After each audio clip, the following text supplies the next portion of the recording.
What's up, Physics of 131 class? Welcome to our Mythbusters project. Our project revolved around making an electric motor. An electric motor is a device that converts electrical energy into mechanical energy using the principles of electromagnetism. It works by passing an electric current through a conductor, typically a coil of wire, which generates a magnetic field around the wire.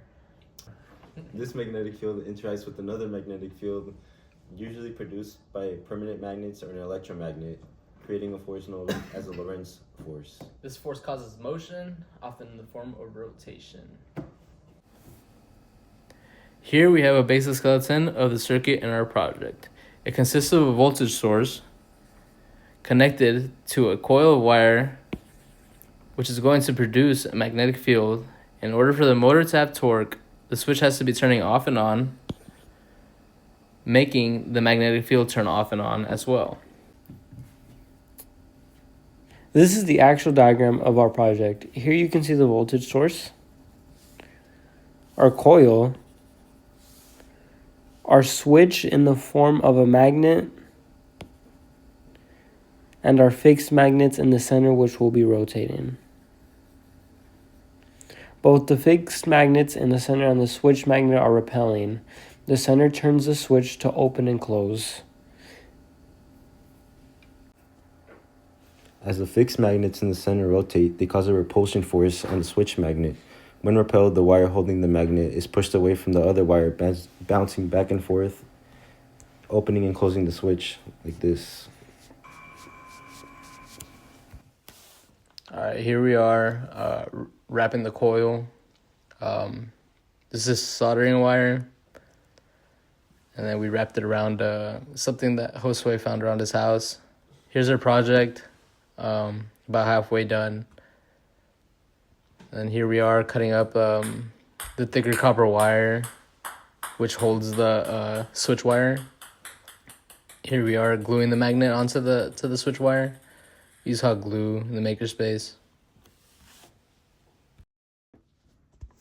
Here's the final iteration of our project. Initially we had just regular insulated wire. We switched it out for copper wire, non-insulated. Over here, you see our center fixed magnets that rotate. You see the little jump that is happening there? That's because of the repulsion here.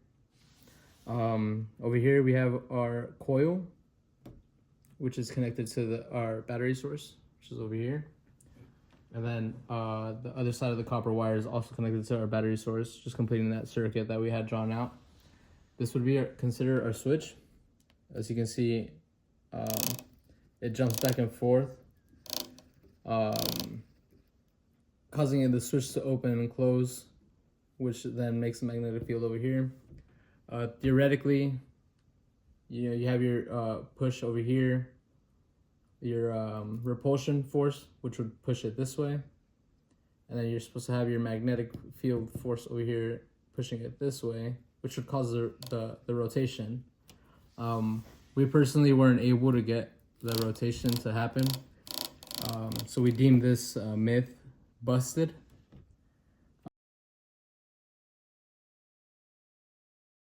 Originally, we had it hooked up to 4 batteries, which should have been around a total of 6 volts. But when we measured the output voltage, we were getting around 4.4 volts. In the video we were following, they had a 3.7 volt AA battery hooked up to the motor. Even though we had a higher voltage, our motor was not spinning. We tried upping the voltage by using a Milwaukee battery, which has an output of 18 volts. This made the coil of wire heat up and melt the tape that was holding it down. Although 18 volts was too much for our setup to handle, we were able to get a few sparks from our switch, which came from the electrons jumping from one part of the wire to another. We were able to get a bit of rotation from manually tapping the switch, like this. But it was not enough for the motor to spin on its own. We came to the conclusion that our switch is too fast. The magnetic field around the coil does not have enough time to let go of the magnets. We hypothesized that the coil burned because of the high voltage we were using. So yeah, we deemed this myth busted. like Josue said previously, we think that this just isn't giving it enough time. It's too fast, as you guys can hear maybe. The switch is too fast. We also think that our centerpiece may be too heavy, which doesn't allow for the rotation. The force isn't great enough for the rotation to occur.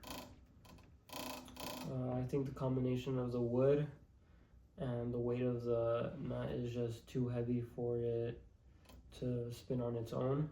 The thing we tried doing was changing the amount of magnets that we had on the middle piece. We tried it with 3 magnets because at first this part right here kept kind of sticking on to these magnets, so we used less magnets, still nothing. Went back to 4, still nothing. We also, since it was sticking on there, we made sure that all of the magnets were repelling the switch magnet that's on here. As you can see, it's pushing back just slightly. That's the repulsion force that you get on there. But you also have an attraction force. You get the attraction force between the metal, the actual bolt itself. So our bolt may have been too big.